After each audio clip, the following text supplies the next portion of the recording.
Mark 10ஆம் அதிகாரம் 17 முதல் 31 வசனங்கள் வரை.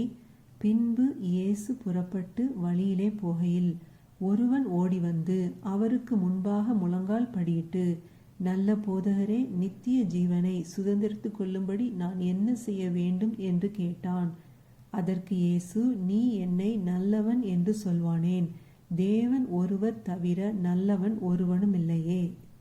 விபச்சாரம் செய்யாதிருப்பாயாக, கொலை செய்யாதிருப்பாயாக, களவு செய்யாதிருப்பாயாக, பொய் சாட்சி சொல்லாதிருப்பாயாக, வஞ்சனை செய்யாதிருப்பாயாக, உன் தகப்பனையும் உன் தாயையும் கனம் பண்ணுவாயாக என்கிற கற்பனைகளை அறிந்திருக்கிறாயே என்றார்.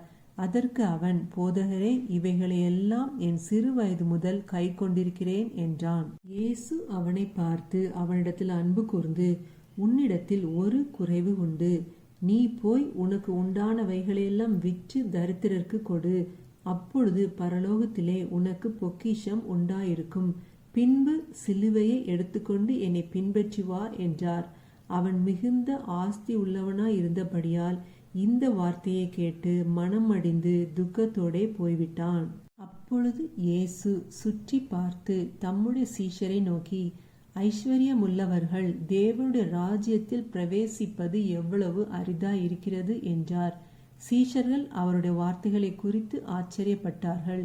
இயேசு பின்னும் அவர்களை நோக்கி, பிள்ளைகளே, ஐஸ்வர்யத்தின் மேல் நம்பிக்கையாய் இருக்கிறவர்கள் தேவனுடைய ராஜ்யத்தில் பிரவேசிக்கிறது எவ்வளவு அரிதாயிருக்கிறது.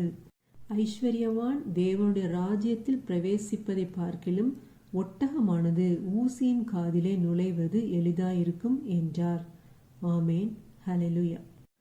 இந்த வசனத்தை பார்த்தோன்னே நம்ம எல்லாரும் நினைப்போம், பணக்காரங்க யாரும் பரலோக ராஜ்யத்துக்கு போக மாட்டாங்களா அப்படின்னு நினைப்போம்.